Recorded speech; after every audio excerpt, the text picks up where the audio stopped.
Cuy, kalau kalian bilang Wuling REV itu masih kemahalan, nih mobil listrik cuma 189 jutaan aja on the road Jakarta.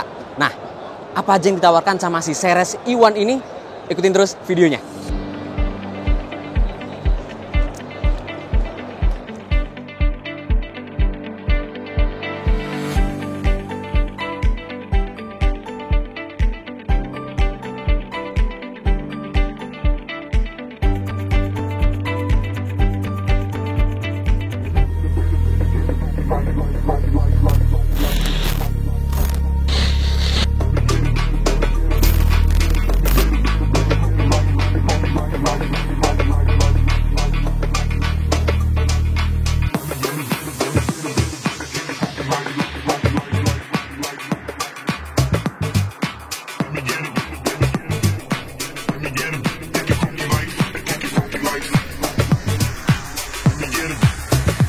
Oke, mobil ini tidak terafiliasi sama sekali dengan merek Mercedes ataupun orang bernama Iwan. Jadi sorry banget buat kalian yang namanya Iwan, bakal sering di-mention di mobil ini.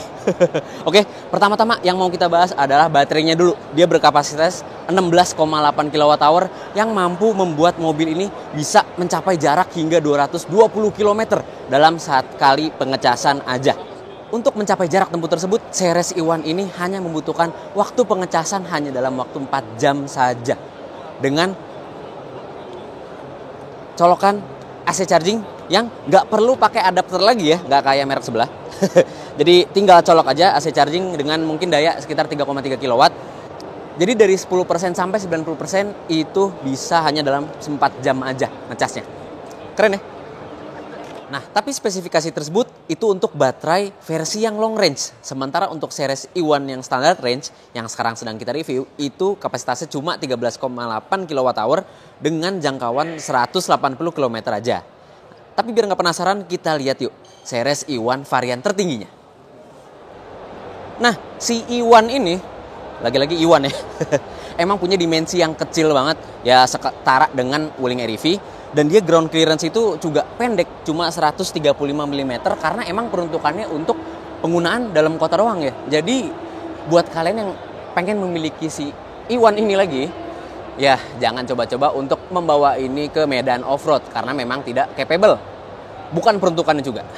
Oke, selesai bahas dimensi, sekarang kita juga lagi nunjukin kalau misalkan si Ceres E1 ini juga punya dua pilihan varian. Nah, varian yang kalian lihat ini adalah varian paling atas dengan harga 219 jutaan. Dan bedanya dengan yang harga 189 jutaan secara visual ya, itu sebenarnya cuma mungkin ada di roof railnya aja yang sebenarnya ini bukan roof rail yang fungsional karena terasa kurang kokoh, tapi menambah kesan aksen kuat, kesan toughnya ya karena lingkaran-lingkaran putih di bagian roof rail sini. Jadi kesannya rugged gitu.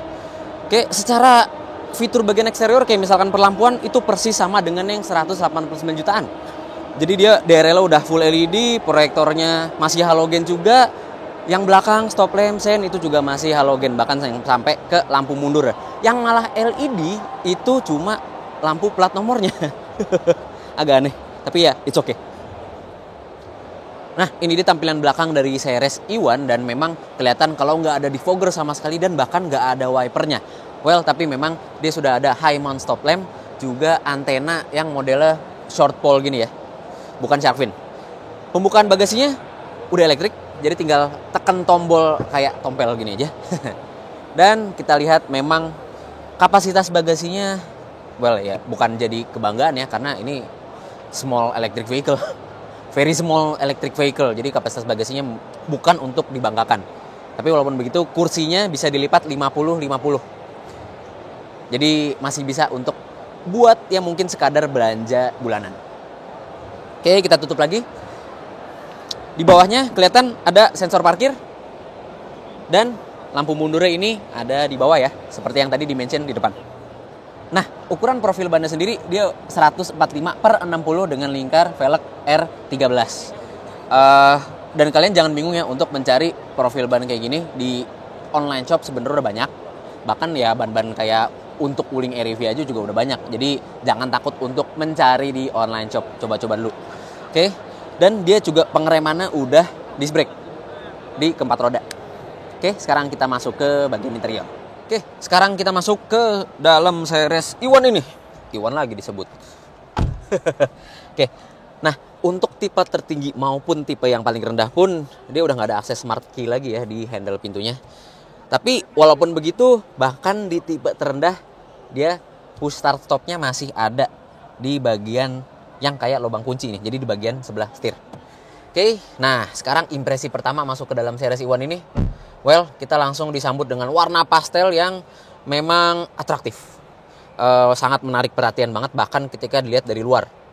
Tapi walaupun begitu, dia juga terkesan elegan berkat adanya aksen-aksen gloss warna putih di bagian dashboard sampai ke bagian door trim. Tuh, door handle aja gloss warna putih yang diberikan nuansa atau aksen warna emas dengan finishing matte. Ya, finishing doff di bagian kisi-kisi AC, di bagian handle pintu dalam, itu benar-benar mengesankan aura elegan. Oke. Tapi sebelum kita bahas lebih dalam, kita juga mau nunjukin kuncinya yang punya bentuk cukup familiar. Bahkan konfigurasinya pun sama ya. But it's okay. Kalau mereka saling sharing common parts ya nggak apa-apa. Sekarang kita bahas hal pertama yang bisa kita atur, yaitu bagian kursinya. Dia bisa maju mundur. Oke, dia bisa reclining juga. Nah, aman. Fleksibel kursinya, tapi sayang setirnya itu nggak bisa diatur nih. Kita nggak nemuin tuas untuk mengatur setir sama sekali. Jadi nggak bisa tilt maupun teleskopik. Dan untuk bagian setir sendiri, kita langsung dihadapkan dengan tombol multimedia entertainment di sebelah kanan dan tombol cruise control di sebelah kirinya. Oke. Dan ini bentuk setirnya juga ya apa ya? Kayak menguatkan kesan series Iwan yang bener-bener lucu. Cuma two spoke dan dia flat bottom. Warnanya pastel juga. Terus ada logo seriesnya nih yang warnanya beda. Jadi bukan emas, dia lebih ke rose gold. Nah, kita berlanjut ke panel instrumennya yang berukuran 7 inci, full digital dan juga full color. Nah, di sini kita kelihatan ya, di tengahnya itu ada speedometer, terus di bawahnya itu ada indikator pintu ya, pembukaan pintu. Yang sayang memang kalau kita injek rem ataupun ngesen nggak kelihatan nyala lampunya sama sekali. But it's okay. Di bawahnya lagi ada tuas transmisi, ini indikator tuas transmisi. Terus ada kapasitas range baterai di bagian bawahnya juga. Nah, di sebelah kirinya lagi kita dikasih infotainment display berukuran 8 inci. Yang kita tes, fluid banget, lancar banget ini, smooth banget transisinya. Kalau kita geser-geser udah kayak HP, keren. Tapi sayang dia nggak ada konektivitas Android Auto ataupun Apple CarPlay. Tapi ya dia juga sudah menyuguhkan Bluetooth, udah menyuguhkan radio juga, dan ada fitur yang bisa membuat kita bermain game di head unit 8 incinya ini. Mungkin suatu waktu kita akan membahas fitur tersebut. Sayangnya kita nggak bisa ngebahas fitur tersebut dalam waktu yang singkat ini. Oke, kita beralih lagi ke bagian bawah, di mana panel AC-nya ini bentuknya itu model sentuh ya. Nggak ada haptic feedback ya, memang sama sekali. Jadi ya kita sentuh-sentuh aja di bagian sininya. Nah, ini untuk mengatur AC, single zone tentunya. Terus untuk mengatur speed fan juga di sini. Oke. Tapi hati-hati aja pas kalian mainin AC ini karena tuas transmisinya ada di sebelah kanan tombol AC. Jadi ini bukan untuk ngatur suhu ataupun ngatur speed fan. Ini tombol transmisi ya, tuas transmisi ini. Tuh, kelihatan ada tuas reverse dan D di ini ya. Jadi pengoperasian cuma naik turun aja switchnya. Lalu untuk pengoperasian jendela, dia ada di tengah. Sama juga dengan pengoperasian handbrake. Dan ini juga udah electric parking brake yang lengkap dengan auto hold-nya. Tuasnya juga lucu nih, dia white glossy juga. Dan bagian konsol tengah ini juga ada aksen gold matte-nya juga. Keren. Terus ada colokan USB Type A ya di bagian konsol tengahnya. Jadi kalau kalian mau ngecas bisa. Nah, USB Type A juga nggak tersedia di bagian konsol tengah aja, tapi juga ada di bawah sini, lengkap dengan cantolan untuk ngebawa barang. Tuh. Jadi kompartemen penyimpanan juga sebenarnya cukup banyak. Walaupun memang nggak ada glove box di sini, dia sudah disediakan jaring net gini ya. Walaupun memang lama-lama akan ngondoi juga sih jaringnya kalau misalkan kalian bawa barang-barang yang berat kayak buku ya lama-lama. Oke. Nah, sementara ya itu saja kompartemen penyimpanan di bagian depan. Selain bagian door trimnya juga nggak terlalu luas. Di atas ini fitur juga minim, ya nggak ada sunroof sama sekali. Dan bahkan nggak ada kaca ya. Kacanya cuma di bagian driver aja, vanity mirror. Lampu penerangan juga halogen doang. Tuh, warna kuning. Dan spion tengahnya nggak ada dimming atau tuas day and night view. Oke, mungkin kita coba kali ya duduk di kursi belakang. Oke, sekarang kita sebagai penumpang dari luar, kita masuk dan nah, ini kita coba lipat dulu ya biar kalian bisa ngelihat dengan jelas. Nah, sekarang dengan posisi gua mengemudi sebenarnya cukup enak ternyata loh. Bener, walaupun memang legroom terbatas banget. Headroom masih luas. Dan kaki juga mainnya cuma bisa mundur ke belakang. Karena kalau kalian masuk ke dalam kolong kursi depan itu nggak ada gerak main sama sekali. Tapi untuk perjalanan dalam kota cukup nyaman loh ternyata. Dan ya memang untuk tinggi gue yang 167 cm ya, headrest-nya mensupport dengan baik. Tapi kalau tingginya yang lebih tinggi daripada gue, mungkin ini bakal bikin pegel nih headrest-nya. Tapi overall kursi juga gak terlalu keras, enak loh ternyata. Wow, hebat ya. Seatbelt juga udah 3 titik tuh. Jadi bisa bawa 4 penumpang dewasa dengan tinggi ya tentunya 160 cm atau mungkin batasnya 170 cm lah. Kalau kalian mau nyaman numpang di series E1 ini.